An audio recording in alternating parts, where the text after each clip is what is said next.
I don't know how many of you are familiar with the Enneagram. It's an ancient tool. It's been around probably, depends on who you talk to, but the history dates back as far as we know, perhaps 1,500 years. There are 9 numbers that designate the kinds of pitfalls we get caught in and the way that we live our lives. I'm thinking that in the spring I'm going to do a series on the Enneagram, biblical characters of the Enneagram. But just to shorten that, I am a type 7. Sevens do not like pain, and they do anything they can to avoid pain in the moment. And they often do it by planning for some exciting event in the future.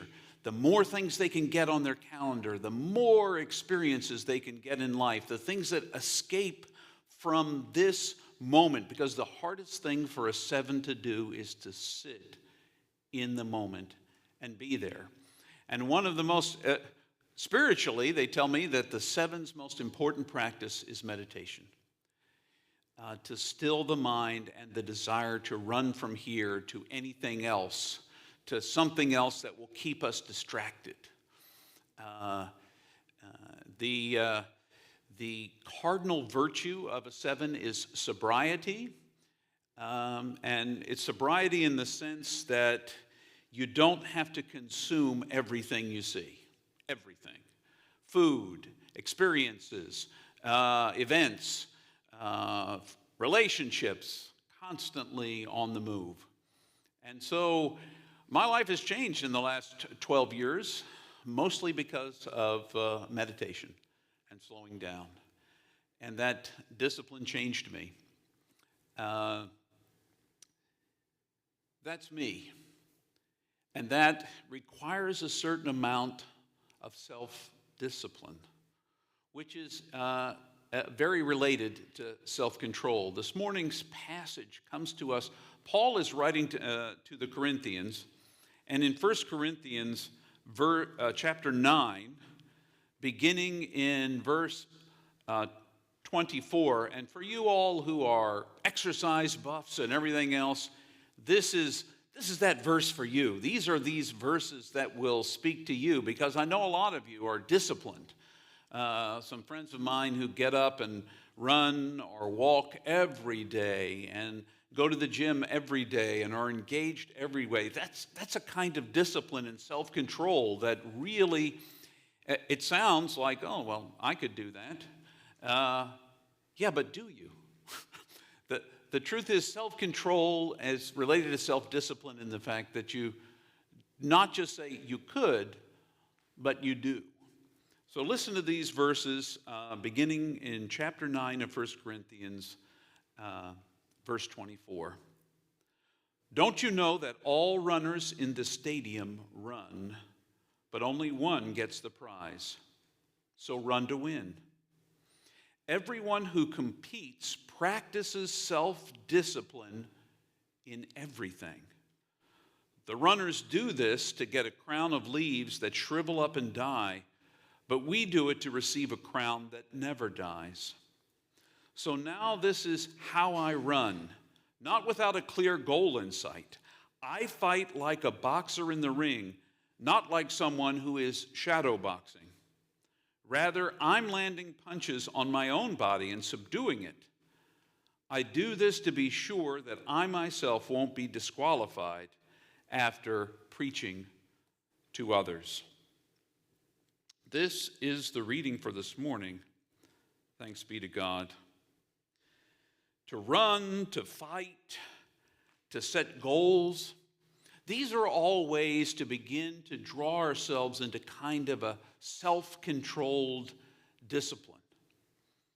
Now, what was most obvious, interestingly enough, to my family after I began taking up this meditative practice, and then after years of meditative practice, deepening it when I went to the living school, was the fact that I wasn't so reactive to all the things that were happening in my life.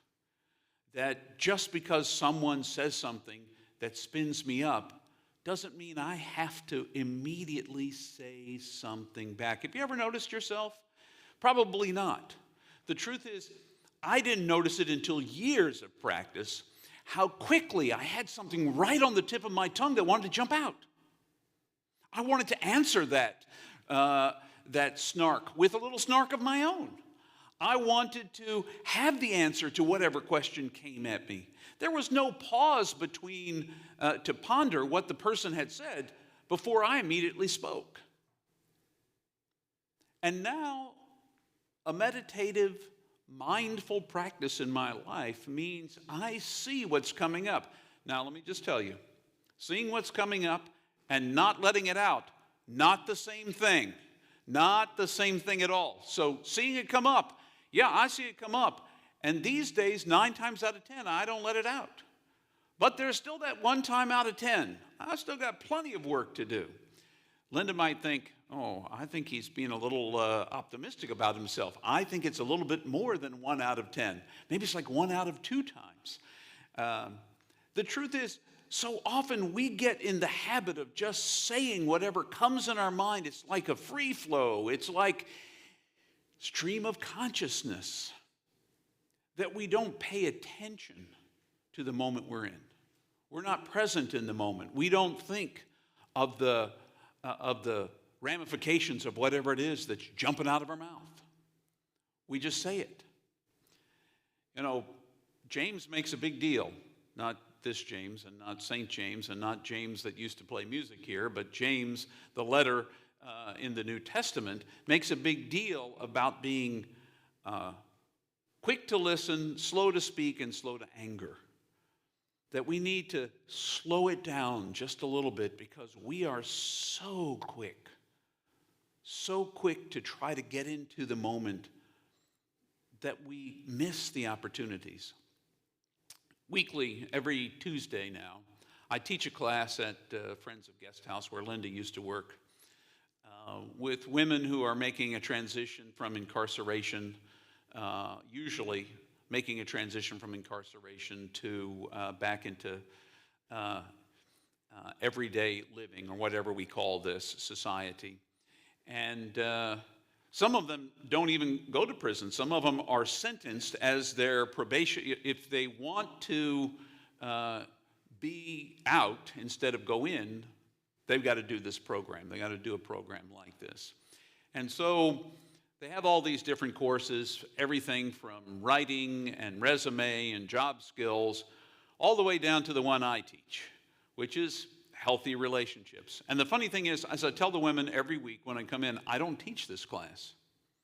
The truth is, we've all had good relationships, we've had bad. I'm going to suggest a topic, and we're going to talk about ways that we can make better decisions about how we interact. And the way we begin every session, I bring my Tibetan singing bowl, and we take a moment to practice pausing. And I said, you know, when we change gears, when you go from the gym to work, or gym to the car, or from the shower into breakfast, or wherever it is you're going, sometimes pausing and recognizing that suddenly, now if you shower by yourself, and you eat breakfast by yourself, and you live by yourself, you know, it maybe doesn't feel as much like changing gears. But if you're going from your room, getting dressed, and then you're sitting at the table with other people, you're no longer alone. So perhaps pausing to say, I've changed gears. There's Linda, there's Josh sitting at the table with me this morning. Perhaps instead of looking at my phone or letting my mind wander into the rest of the day, which hasn't even happened yet, I can use self-control to just be present with them. Actually sit with them if I pause to change. How many of you have ever said something and wished immediately that it had never come out of your mouth? And realized that apologies were not going to be enough. You let that thing out, and it was an ugly, ugly thing. And you can't take it back. It changes the fabric of things. Imagine if instead,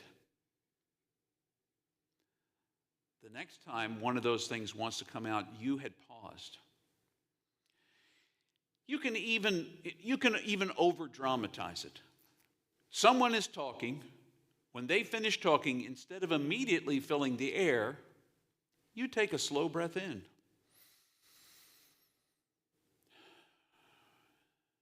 And then see what comes out of your mouth. Maybe it's nothing at all.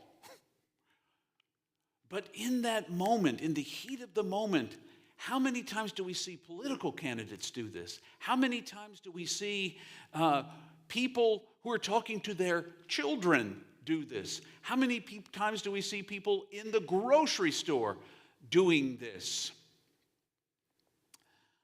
I got sucked in.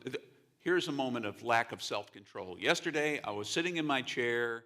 I was downloading an app for my computer that's necessary, a Zoom app on a different version of the computer, so I'd be able to be in a meeting later in the week. And I was preparing for that, and I was doing that. And then suddenly this little article popped up about notes, funny notes that people left in places like on people's cars or, all these kinds of things. And I got sucked in.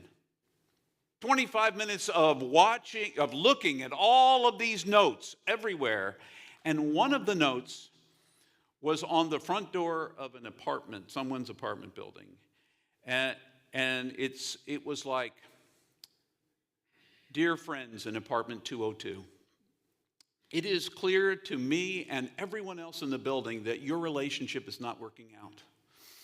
You need to move somewhere else, preferably separately, because we hear everything you say and scream at one another. Sincerely, your friend at 2 a.m. We see people who have no self-control in everyday life. People who cut us off in traffic. Or people, even when we now of course, I'm sure every one of you has only ever accidentally cut someone off in traffic when you were driving around. And then someone else has to whip around and get in front of you. That's a lack of self-control. That's a complete lack of self-control. I'm sure none of you have ever done that whip around kind of thing. But even if you have, you need to check your self-control. Because it takes discipline not to do the first thing that comes to your mind. So how do we get to this? How do we get to this place where self-control? It's one of the fruits of the Spirit. It's one that's meant to grow up, and it's the last one that's listed. I don't know if Paul listed it last because he's like, nobody's going to be able to do it. Let's start with love. That's really sweet. We're doing them in reverse order because I think that all of them are the fruits we're meant to bear. Unlike the gifts of the Spirit, which you have one, and you have one, and I have one, and we all have different ones, the fruits of the Spirit are meant to be harvest for all of us. I'm supposed to have love and joy and peace and patience, kindness, faithfulness, goodness. All of those things are meant to come out in me. And self-control would just change the whole fabric of the way we talk to each other, of the habits that I develop because I just give in to them. 1 out of every 2 times I go in the kitchen, I'm not hungry, but there's food, so I eat it. Now, for a long time, I didn't. I would pass through the kitchen and say, no, there's nothing in here I want. Now, there's cashews, there's there are almonds, there are no pecans. If there was pecan pie, well, that would be over. But there are all these little things. So Linda said, how about if we do this? And so we have cherry tomatoes, a big bowl of cherry tomatoes. So when I am in a mood where I feel like I have to eat something and I have impulse control, which is the lack of self-control, a couple of cherry tomatoes is not going to make a huge impact on me. And probably it's much deeper than that self-control. That self-control comes from deep levels of stress and other kinds of things. But in the end, self-control requires a discipline. It requires a kind of intentionality. So one of the things you can do is set goals. Simple goals. I am not going to speak first. I'm not going to speak immediately to everyone who speaks to me today. I'm going to, and you're going to mess that up. There are going to be moments when you're not in that moment and you're just going to want to snap back. In addition to setting goals, there's also something you can do that's a part of self-control. Self-compassion. Guess what? If any of you are perfect, next week you're invited to do the sermon on gentleness. But I suspect I'm not perfect, and neither are you, and you're going to make mistakes. So don't beat yourself up about it. Just realize you made a mistake, move forward. If you're struggling with something, get somebody that you trust to be an accountability partner. Some way to hold you accountable. How's that going?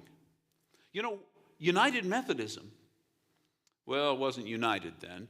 When Wesley founded the Methodist movement, one of the biggest pieces was accountable discipleship. More important than gathering for worship in the early church community, the early Wesley community as Methodists, part of our method was to gather in small groups, and the small groups were places we held each other accountable.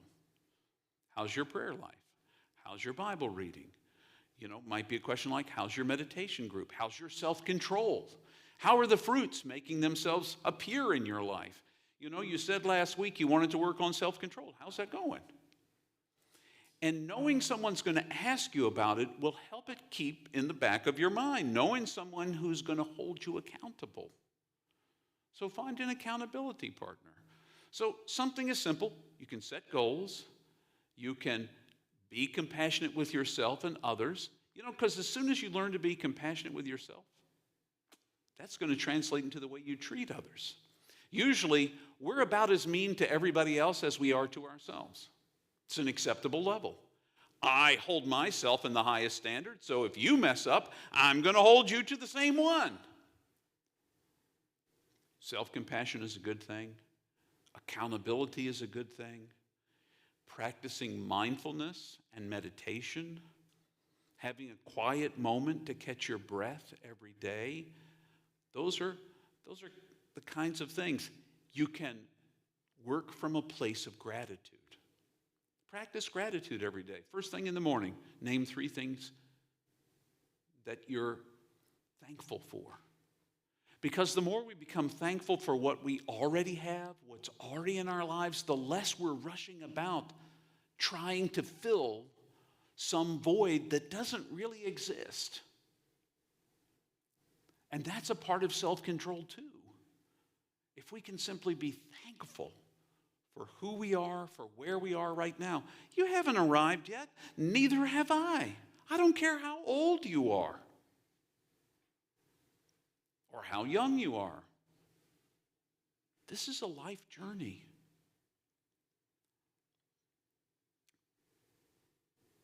There's a long list of other things I could say about ways to practice self-control, ways that you could work on it, be aware of what's rising in you. But I think those are enough. Set some goals. Get some exercise. Even if it's just walking back and forth in your apartment or your house or down the street. It loosens things up, but do you know, resilience is built in that way. Now, some of you are very big athletes, and some of us are not. I have to set a goal to get out and walk every day. Why? Because it matters. And I have this accountability partner that if she comes home at the end of the day and she said, I didn't notice that my Apple Watch went off because you've taken a walk, James. Did you not take a walk today? And she doesn't say it like that. I hear it like that, she usually just says, "Did you get a chance to take a walk, James?" And my answer is no. She said, "Well, let's go and take a walk. Let's go take a walk now." And we go out for a walk. But you know, one of the wonderful things about exercise is it releases endorphins, it reduces stress, it lets you let go of things, and it helps keep you moving. So, all of these ways are simple ways. Try one of them. Set a goal, or find someone to hold you accountable, or whatever else seems appropriate to you. We are certainly surrounded with a lack of self-control. But imagine if that fruit came to grow to fruition on your tree, your spiritual tree. How that would change the way you interact and engage your own life and the life of others around you. It's worth giving it a shot. So, this week, your assignment: choose one of these practices and give it a try, making that one closer step to self-control.